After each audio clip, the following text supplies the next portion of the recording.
ये है class seventh का एसएस सोशल साइंस का chapter 10 the constitution of India and introduction.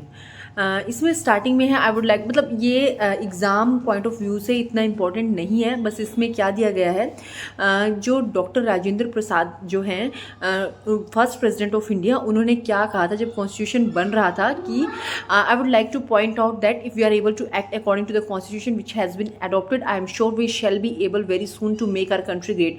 इसमें सिर्फ उसके बारे में दिया गया है कि यदि हम अपना संविधान बनाते हैं तो हमारी कंट्री भी जो है एक अच्छी कंट्री की तरह, ग्रेट कंट्री की तरह काम करेगी। तो इस फर्स्ट पॉइंट में फर्स्ट पेज पे सिर्फ ये दिया गया है। उसके बाद सेकंड पेज जो है एनसीईआरटी का, क्लास सेवेंथ की एनसीईआरटी, इसका पेज नंबर है ये है पेज नंबर, इसमें पेज नंबर नहीं दिया शायद। अच्छा, इसमें है हीलियम। जो कॉन्स्टिट्यूशन है, कॉन्स्टिट्यूशन को जो हमारा संविधान बन के तैयार हुआ था उसे किस बॉक्स में रखा गया था, तो उसे हीलियम फिल्ड ग्लास केस में रखा गया है। इसमें हमें याद करने की जो है वो ये चीज़ है सिर्फ सेकंड पेज से। उसके बाद थर्ड पेज में हमें दिया गया कॉन्स्टिट्यूशन क्या है। कॉन्स्टिट्यूशन जो है वो एक ऐसा डॉक्यूमेंट है जिसके अंदर हमारे नेशन के बेसिक प्रिंसिपल्स और लॉज लिखे गए हैं कि हमारा देश जो है कानूनी तौर पर कैसे चलेगा। इसमें कहा गया है कि जो फ्रेमवर्क हैं गवर्नमेंट के वो 3 ऑर्गन्स हैं, लेजिस्लेचर, एग्जीक्यूटिव, जुडिशरी। लेजिस्लेचर मतलब कि हमारे यहाँ पे क्या होगी, कार्यपालिका होगी। एग्जीक्यूटिव यानी कि विधायिका होगी, एग्जीक्यूटिव कार्यपालिका, लेजिस्लेचर विधायिका। जुडिशरी जो है यानी कि यहाँ पे न्यायपालिका, कार्यपालिका और विधायिका, ये तीनों मिलकर जो है गवर्नमेंट चलाएंगी, जो कि जिनमें सेपरेशन ऑफ पावर से वो काम करेंगे इंडिपेंडेंटली, वो एक दूसरे को से जो है इंडिपेंडेंटली काम करेंगे। तो इसमें कॉन्स्टिट्यूशन के बारे में दिया गया और साथ में ये दिया गया कि गवर्नमेंट के जो है 3 मेन ऑर्गन्स हैं। इसके अलावा इसमें भी कुछ इतना इंपॉर्टेंट नहीं है एग्जाम पॉइंट ऑफ व्यू से। जो भी इंपॉर्टेंट है मैं आपको ये चैप्टर पूरा कंप्लीट करवाऊंगी। उसके बाद है इसमें बस वैसे एग्जाम्पल लिखा है। उसके बाद है कॉन्स्टिट्यूशन के बारे में लिखा गया है कि कॉन्स्टिट्यूशन जो है वो वैल्यूज़ एंड आइडियल्स हैं सोसाइटी के। कॉन्स्टिट्यूशन के अंदर पॉलिटिकल सिस्टम के बारे में दिया गया है, rights and duties of citizen दिया गया है, structure and formation of the government दिया गया है, function of different parts of the government और गाइडिंग प्रिंसिपल्स फॉर गवर्नमेंट दिया गया है। राइटिंग द ये है सच्चिदानंद सिन्हा जो कि प्रेसिडेंट थे कॉन्स्टिट्यूएंट असेंबली के जब वो स्टार्ट हुई थी। वैसे तो डॉक्टर राजेंद्र प्रसाद जो थे वो प्रेसिडेंट थे कॉन्स्टिट्यूएंट असेंबली के, लेकिन जब शुरुआत में जब तक वो नहीं थे, जब doctor Rajendra Prasad constituent assembly के प्रेसिडेंट नहीं थे, तब शुरुआत में सबसे जो एज्ड व्यक्ति थे उनको जो है प्रेसिडेंट बना दिया गया था। इसलिए यहाँ पे डॉक्टर सच्चिदानंद सिन्हा ने बोला गया है कि I wish your labour success and invoke divine blessings that your proceedings may be mark not only by good sense public spirit. यानी कि इसमें भी यही दिया गया है कि जो हम ये कॉन्स्टिट्यूशन बना रहे हैं ये सभी देशवासियों के हित में हो, जस्टिस ये सबको न्याय दिलाए, ये फेयरनेस हो सबके लिए ये फेयर हो। While India was struggling, India ने जो है स्ट्रगल किया था इंडिपेंडेंस के लिए फ्रॉम ब्रिटिश रूल। तो अगर मतलब इंडिया को एक ग्रेट नेशन बनना है तो उसको जो है संविधान बनाना पड़ेगा। इसके अंदर सिर्फ ऐसा लिखा है, एग्जाम पॉइंट ऑफ व्यू से इसमें भी कुछ इतना इंपॉर्टेंट नहीं है। उसके बाद है article to answer these and many other question. एक कॉन्स्टिट्यूएंट असेंबली जो है बनाई गई, जो कि 1946 में बनाई गई, जिसके अंदर टोटल कितने मेंबर्स थे, 389 मेंबर्स थे, जो कि बाद में 299 रिड्यूस हो गए क्योंकि पार्टीशन हो गया था इंडिया का। तो उनमें से जो 15 वीमेन थी, तो मतलब इंटरनल के लिए आप कर सकते हो याद कि जो कॉन्स्टिट्यूएंट असेंबली के मेंबर्स थे उनमें 15 जो है महिलाएं थी और 299 टोटल मेंबर्स थे। तो how was our constitution developed, हमारा कॉन्स्टिट्यूशन कैसे डेवलप हुआ। हमारा कॉन्स्टिट्यूशन जो है 9 दिसंबर 1946 को जो है शुरू हो गया था बनना, कॉन्स्टिट्यूएंट असेंबली बन गई थी इस दिन, फिर बनकर तैयार हो गया था 26 नवंबर 1949 को, जो कि मतलब इफेक्ट में केम इनटू इफेक्ट आया 26 जनवरी 1950 को। यानी कि अगर हमें पूछे कि 26 नवंबर 1949 को हमारा संविधान बनकर तैयार हो गया था, लेकिन उसे अडॉप्ट किया गया था 26 जनवरी 1950 को। और 26 जनवरी 1950 को इसीलिए हम रिपब्लिक डे मनाते हैं। और 26 नवंबर 1949 को जब संविधान जो है बनकर तैयार हुआ था, इसलिए हम 26 नवंबर को कॉन्स्टिट्यूशन डे मनाते हैं, कॉन्स्टिट्यूशन डे हमारा होता है 26 नवंबर को। तो इसमें जो है इनिशियल टेक्स्ट में कॉन्स्टिट्यूशन के वो प्रिपेयर किए गए ड्राफ्टिंग कमेटी के द्वारा। जो ड्राफ्टिंग कमेटी है जो थी ड्राफ्टिंग कमेटी, उसके चेयरमैन थे डॉक्टर B.R. अम्बेडकर, जो कि एक एमिनेंट सोशल रिफॉर्मर थे और हमारे देश के सबसे पहले लॉ एंड जस्टिस मिनिस्टर थे ऑफ इंडिपेंडेंट इंडिया। इसके बाद है what shaped and influenced of the Indian constitution. मतलब क्या मतलब जो इंडियन कॉन्स्टिट्यूशन था उसका क्या उसने कैसे लोगों की ज़िंदगी पर असर किया, क्या उसका अफेक्ट था लोगों की ज़िंदगी पर। तो जो कॉन्स्टिट्यूशन था वो कॉन्स्टिट्यूंट असेंबली के द्वारा बनाया गया था। जो उसका एक्सपीरियंस था, आइडियल इंडियन फ्रीडम मूवमेंट को ध्यान में रखकर बनाए गए थे, इंडिया सिविलाइजेशन हेरिटेज को ध्यान में रखकर बनाए गए थे, कल्चर को जो है ध्यान में रखकर जो है इसके अंदर आर्टिकल्स बनाए गए थे। और इसका जो कॉन्स्टिट्यूशन के ऊपर जो है इन्फ्लुएंस इंडियन फ्रीडम मूवमेंट का भी था। इतने साल जो है भारत के लोग गुलाम बन के रहे हैं, तो उनको जिन जिन चीज़ों की उनको कमी महसूस हुई कि हमारे पास ये होना चाहिए था, हमारे पास ये रूल एंड रेगुलेशन होनी चाहिए थी, तो इस के अकॉर्डिंग उन्होंने कॉन्स्टिट्यूशन बनाया ताकि आगे चलकर कभी ऐसा ना हो। तो ये जो है इसमें न्यू NCERT है क्लास 7 की, इसमें पिक्चर्स दी हुई है कॉन्स्टिट्यूंट असेंबली की। उसके बाद वर्किंग जो कॉन्स्टिट्यूंट असेंबली है इसकी वर्किंग कैसे होगी, how do we make sure that every adult citizen has a right to vote. इसमें जो है सभी उन्होंने मेक श्योर किया, जिन्होंने कॉन्स्टिट्यूंट हमारा संविधान बनाया, कि सभी को अधिकार हो वोट देने का। How do we ensure that the power of the executive सबको जो है जो पावर है executive power, legislative power, judiciary, ये सब जो है सेपरेटली इंडिपेंडेंटली काम करें, एक दूसरे पे ये बिल्कुल भी डिपेंडेंट ना हो, सब इंडिपेंडेंटली तीनों ऑर्गन गवर्नमेंट के अलग अलग से काम करें। तो इसमें how do we guarantee that every individual's fundamental rights are respected. इसमें जो है फंडामेंटल राइट्स दिए गए हैं हमारे कॉन्स्टिट्यूशन में, जो कि 12 से लेके 32 तक हमारे कॉन्स्टिट्यूंट फंडामेंटल राइट्स हैं हमारे कॉन्स्टिट्यूशन में। इसके हमारा जो कॉन्स्टिट्यूशन है उसके टोटल 25 पार्ट्स हैं, लेकिन इनिशियली हालांकि इनिशियली जो है सिर्फ 22 पार्ट्स थे, लेकिन बाद में जो है जब इसमें अमेंडमेंट हुआ तो ये कितने पार्ट्स हो गए, total 25 parts. What should be the process if we want to amend the constitution. अगर हमें संविधान में संशोधन करना है, थोड़ा सा उसमें चेंज लेके आना है, क्योंकि आज से 70 साल पहले संविधान बनाया गया था, तो आप ये सोच के देखिए कि 70 साल बाद इतने सारे चेंज आए हैं। जैसे ऑनलाइन इतने सारे स्कैम होते हैं तो उनसे रिलेटेड लॉज बनाने हैं। उस टाइम तो नहीं पता था ना 70 ईयर्स पहले कि संविधान में कुछ ऐसा भी होगा देश में जिससे जो है हम फ़ोन से ही सब कुछ करने लग जाएंगे, हमारी पढ़ाई भी फ़ोन से होगी। तो उसके अकॉर्डिंग लॉज बनाने थे, तो उसके लिए हमें कॉन्स्टिट्यूशन को अमेंड करना था, तो उसके रिगार्डिंग भी जो है रूल दिए गए हैं। What should be the relationship between central and state government, इसके बारे में दिया गया है हमारे कॉन्स्टिट्यूशन में। उसके बाद है India civilisational heritage and history. जो आइडिया है इंडिया का being one country is embedded in the constitution, जो हमारा आर्टिकल 1 है, भारत जो है एक संघ है, यानी कि हम भारत को तोड़ नहीं सकते। भारत जो है जितने भी राज्य हैं, राज्य ने मिलकर जो है भारत को बनाया। भारत एक संघ है। फर्स्ट कॉन्स्टिट्यूशन में इंडिया के जो है हमारे इंडिया का जो कॉन्स्टिट्यूशन उसके फर्स्ट आर्टिकल में दिया गया है भारत एक संघ है, तो ये बताया गया है।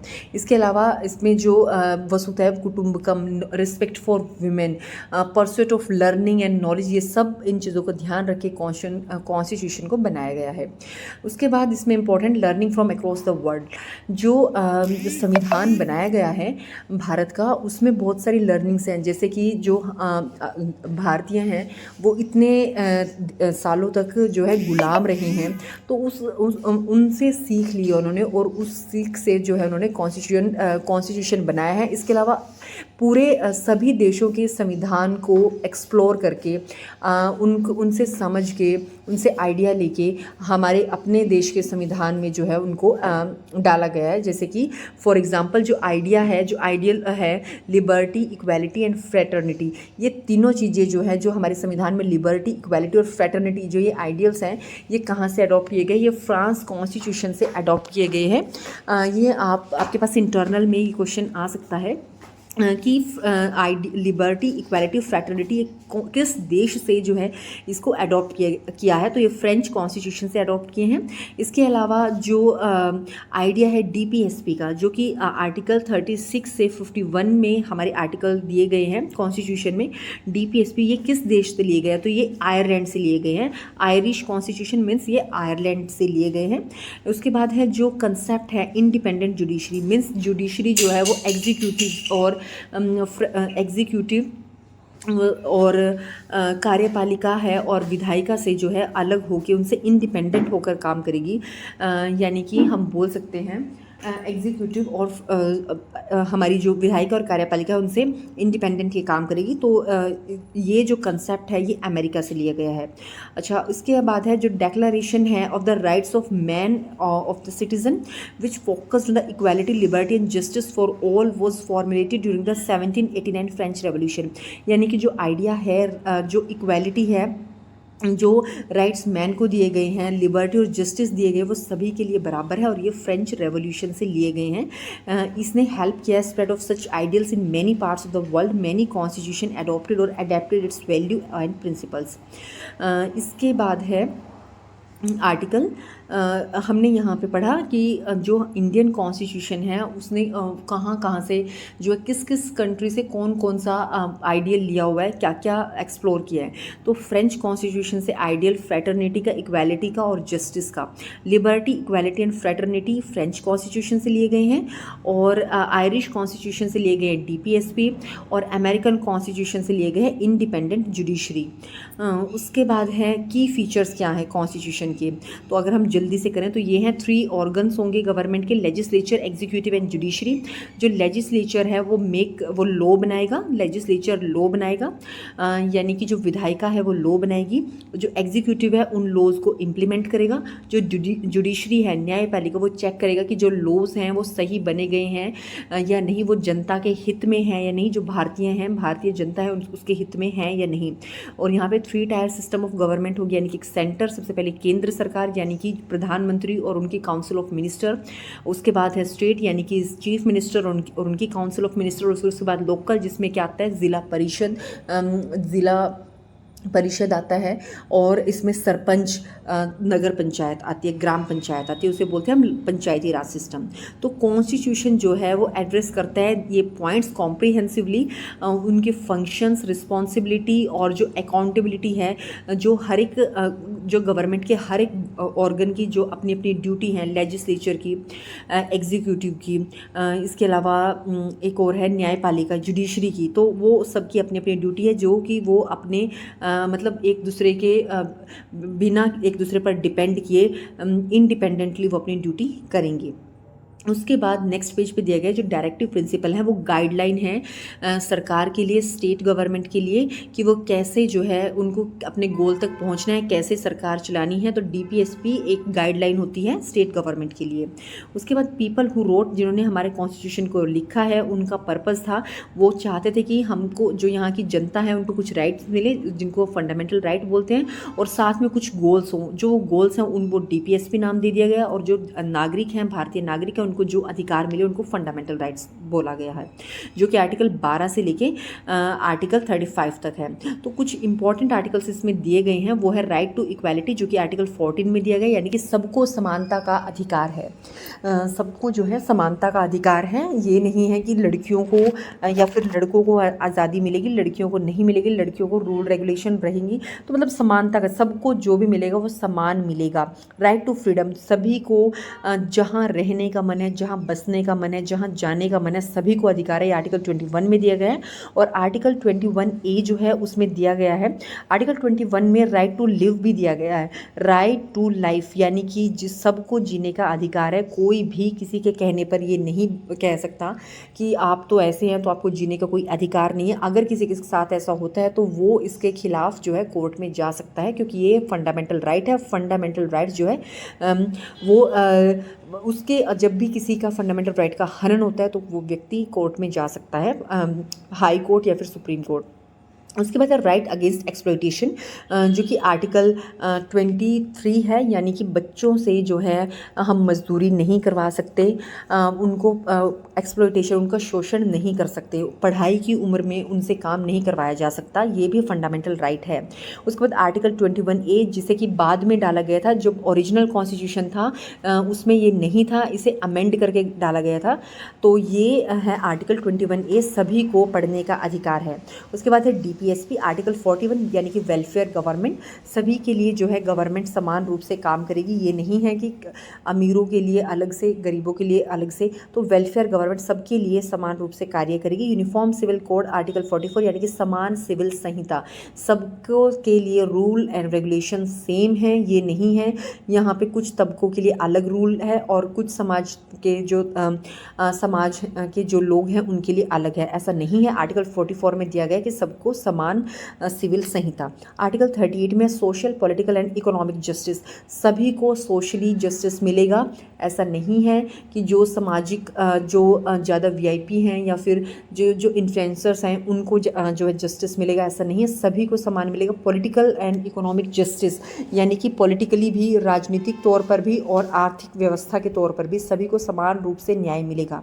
आर्टिकल 48(1) में दिया गया environment and wild life protection, यानी कि जो जीव जंतु हैं, जो एनिमल्स हैं, तो उनके खिलाफ भी जो है शोषण नहीं होगा। अगर ऐसा होता है तो उनके खिलाफ कानूनी कार्रवाई होगी।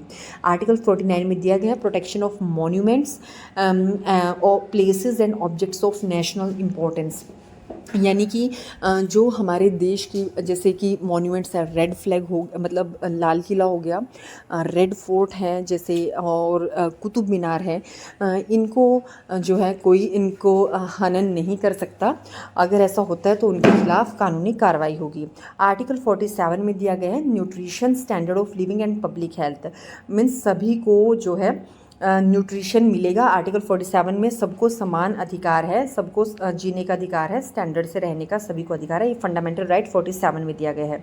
उसके बाद है fundamental duty, means abide by the constitution, constitution के अकॉर्डिंग रहना, रिस्पेक्ट करना इसके आइडियल्स की, नेशनल फ्लैग और नेशनल एंथम की रिस्पेक्ट करना, to defend the country, country को डिफेंड करना, and national service when called upon to do so, जब भी किसी को अपनी ड्यूटी करनी है अपने देश के लिए, जब उनको बुलाया जाए तो उनको वो करनी है। ये फंडामेंटल ड्यूटी हैं जो कि आर्टिकल 51A में दी गई हैं, जो कि शायद 10 हैं, और इनको भी जो है संविधान में संशोधन करके लाया गया है।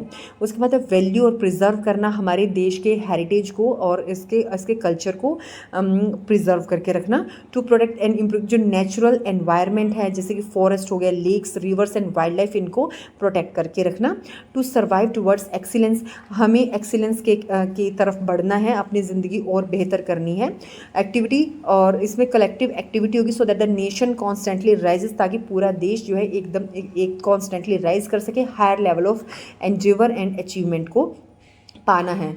अगर कोई पेरेंट या फिर गार्डियन के पास अपॉर्चुनिटी है एजुकेशन देने की टू हिज और हर चाइल्ड, ये भी फंडामेंटल ड्यूटी है हर एक माता पिता के लिए कि वो अपने बच्चे को 14 ईयर्स तक, बिटवीन 6 and 14 ईयर्स तक एजुकेशन दे। ये उनकी फंडामेंटल ड्यूटी है। जो बाकी का चैप्टर बचा है उसे हम दूसरी वीडियो में कंप्लीट करेंगे।